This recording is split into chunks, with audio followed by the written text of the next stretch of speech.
Start.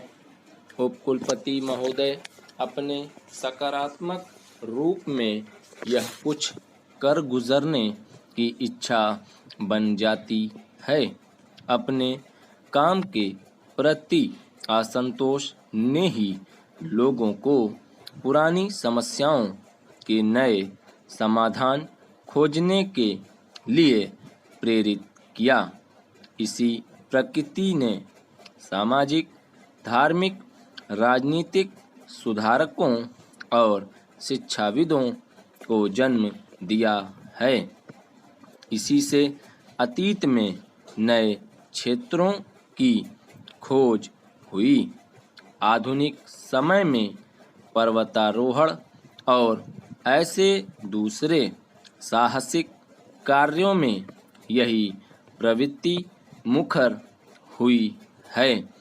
संशय और अस्वीकार की इसी भावना के कारण विज्ञान, औषध और दूसरे क्षेत्रों में नए नए आविष्कार हुए हैं।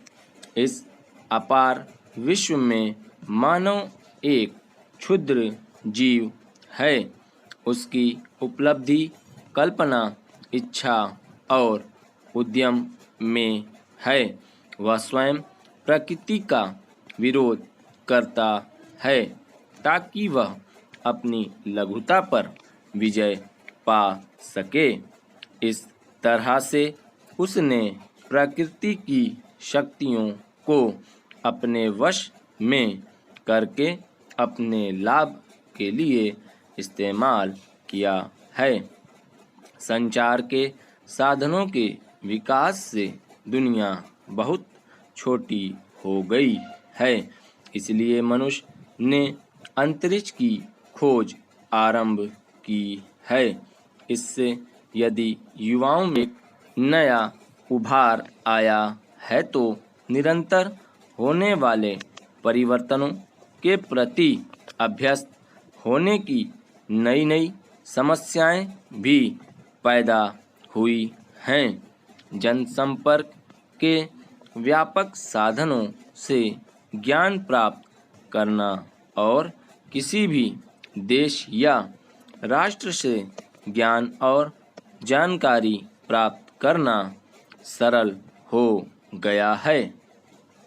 इससे दुनिया में कहीं भी कुछ होता है, उसका प्रभाव हर देश के नवयुवकों पर भी पड़ता है। युवा लोग जीवन में निश्चितता और सीधे साधे समाधान चाहते हैं। बुजुर्ग समझौते के पक्ष में हैं।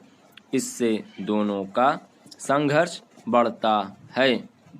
स्वतंत्रता के बाद भारत में यह और भी ज़्यादा देखने में आया है। वर्तमान पीढ़ी के पुराने मानदंड आमूल नष्ट हो गए हैं और यह एक नई दिशा की खोज में भटक रही है। हमें एक प्राचीन संस्कृति विरासत में मिली है जिसने हमें अपने लंबे इतिहास की अवधि में जीवित रखा है और हमें असंख्य दुख और मुसीबतें झेलने के लिए बल प्रदान किया है। इस संस्कृति के बहुत से आदर्श और गुण अनंत महत्व के हैं, लेकिन उन्हें आज के जीवन के लिए सार्थक बनाने के लिए हमें उनको बदलते रहना चाहिए। उन्हें उन थोथे अंधविश्वासों और व्यर्थ के रीति रिवाजों से जो हमारी सदियों से संस्कृति में आ मिले हैं मुक्त करना चाहिए। आपको हमारी परंपराओं को समझना चाहिए, तभी आप हम जान पाएंगे। धन्यवाद।